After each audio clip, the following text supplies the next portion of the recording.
guys, it is me, the Senile Simmer, and today we're going to do a little bit of a special video. This is my 2 years YouTube-iversary. 2 years ago, on June 26, 2017, I did a Sims 3 build called Halstead House. The next day, I started my first Sims 3 LP with the Ames family. Then I went on to do some Sims 2, some Sims 1, the Sims 3 Castaway Challenge, and then my very first Sims 4 LP, July 31st, 2017. And that was actually the first time I ever even picked up Sims 4 at all. My very first Sims 4 build I did because we hit 150 videos and I had 25 subs, and I did a Q&A on December 7th of 2017 to commemorate that. Last year at this time, we rebuilt the Halstead House, which was my first build on Sims 3, and then we rebuilt it for Sims 4. And then I don't do a lot of building, as you probably noticed, so I decided to do something a little bit different. Today, we are at 905 videos that are on my channel. We have 430 Cookie Monsters. Thank you all so much for being here and enjoying the journey with me. So, I'm going to refurbish a classic household in The Sims 4. And we're going to do some Q&A for this video as well.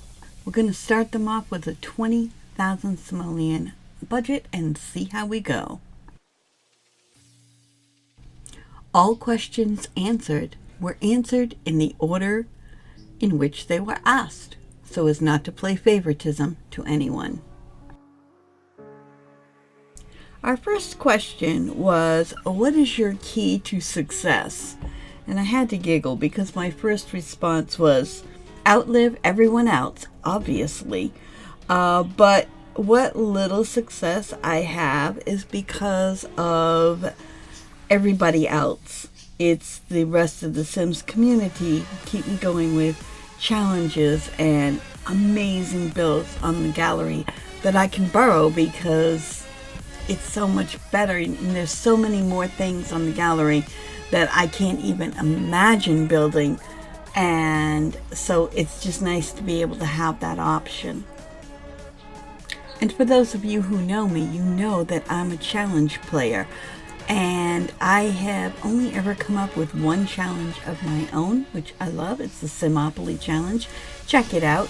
But without all of you and your creativeness, I wouldn't have any game to play. Next question, what is your dream vacation? Well, this one was really easy. Australia has always been on my bucket list, and especially now that I actually know people there, oh yeah, I'm on a plane. However, if money were no object, I would happily spend the rest of my life just traveling the world. There is so much to see and do, even here in the United States. There's probably 100 places that I have never been to that I would love to go see. Multiply that by however many countries there are in the world, and yeah, I'm good. I'm good. I've got things to do until the day I die. Next question. If you were to create a game, what would it have? Well, it's probably easier to tell you what it would not have, because obviously I would want to make a game that I myself would be able to play, so there wouldn't be any platforming, because with my depth perception the way it is, I find those types of games really difficult. There would also be no zombie apocalypse or anything in the horror genre. I can't even watch horror on TV and jump scares scare the bejeebers out of me. Also not a fan of first-person shooters. The whole idea of just running in and destroying everything you see doesn't appeal to me. I mostly enjoy simulation games and puzzles, anything that can challenge my brain a little bit. Really anything that I can take my time with and make a solution, come up with it, but I don't have to do it quickly, yeah, I'm good with that. All right, here's another question. What is the saddest experience in a game? My first response to that was Sims 4 100 Pet Rescue Challenge, whatever it was called, 100 Stray Pet Challenge. And I had a Sim who just got married, and she'd been with the guy for quite a while, and they finally get married, and he died that night from hysteria. I mean, how does that even happen? However, the more I thought about that response, the more I thought that wasn't sad so much as it was hilarious. So I decided to go with a different answer.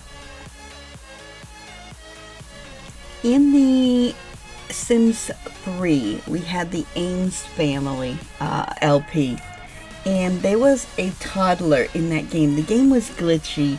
Around Generation 3, stuff started happening, but there was a toddler little girl that we could not age up. So I kind of talked about her as if she were a special little girl.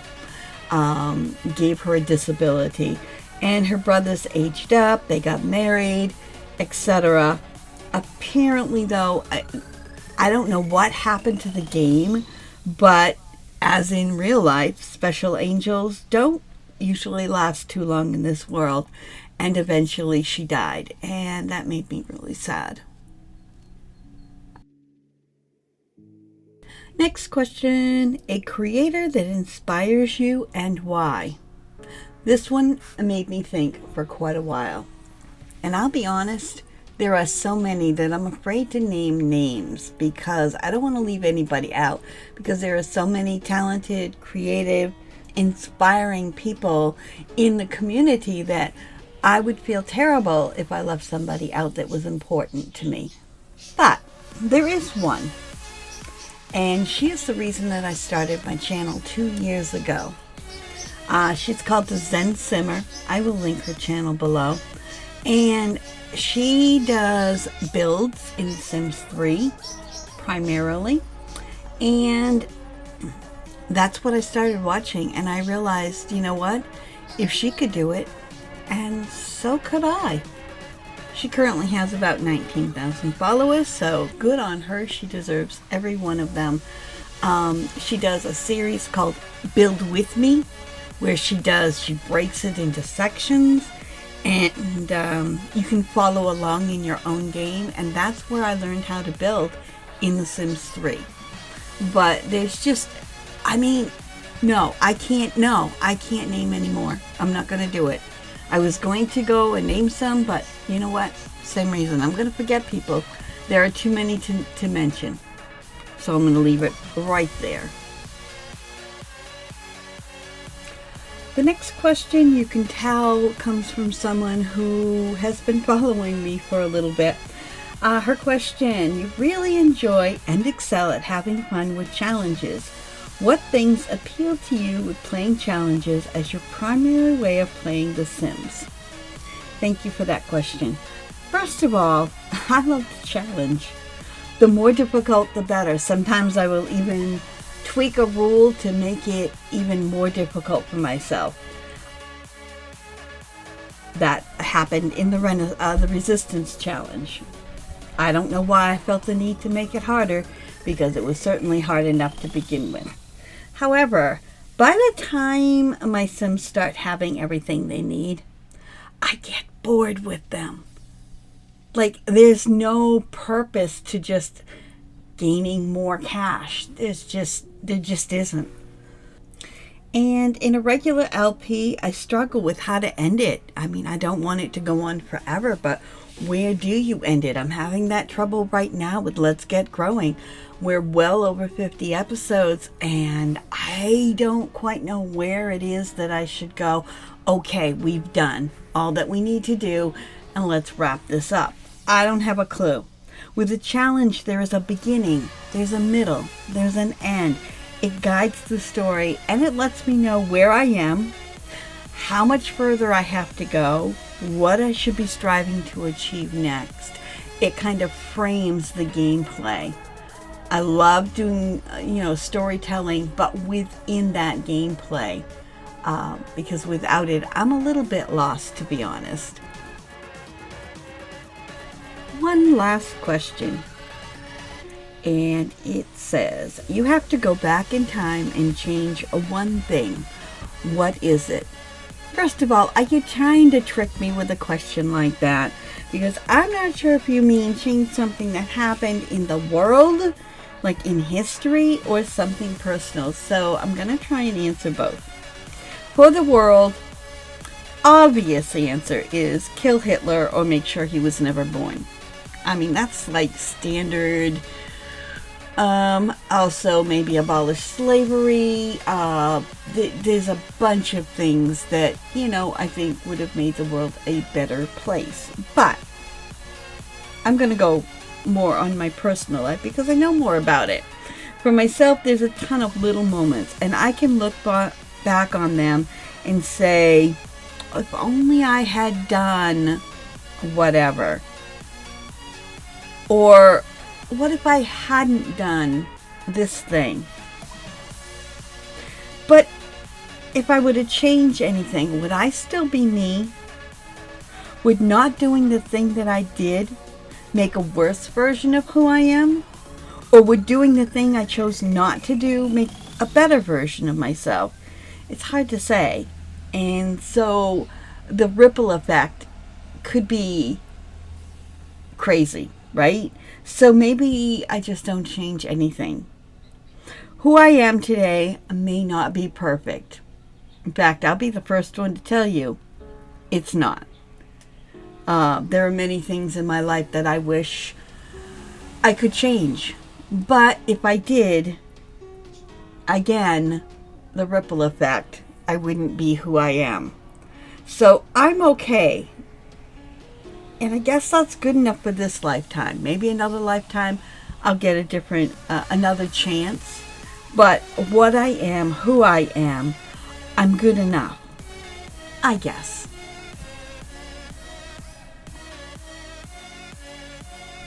Hey, big thank you to those of you, 3 of you, who asked questions. They came off Twitter, so if you missed those posts, that's easy enough to do. I totally get it. But those questions were all asked by 3 people who took a moment out of their day to answer my call for a Q&A. If you didn't get a chance to, and there's something you'd like to know, go ahead and put it down in the comments below, and perhaps I'll answer it here in the comments, and perhaps someday there'll be another video with a Q&A and I'll answer them then. Started at 62,000, ended at 71,000. So we came in under budget. Let's end things off with some before and after shots.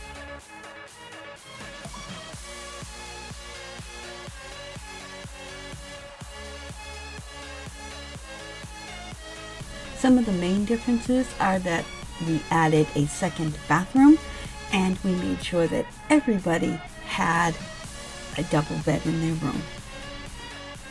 And in true style, of course I forgot things. Rugs in the bedrooms, curtains in the living room. Yeah, I forgot a few things. So now you know I'm not perfect. If you've been watching me at all, you already knew that. That's going to do it for this episode. Thank you so much for watching. Don't forget to hit that subscribe button. There are 2 new videos down below that you can watch. Leave a comment if you'd like. I usually do reply. Hit the like button to share it on your Twitter. I can be found on Twitter and also on Twitch. And above all, have a really great day. Bye-bye.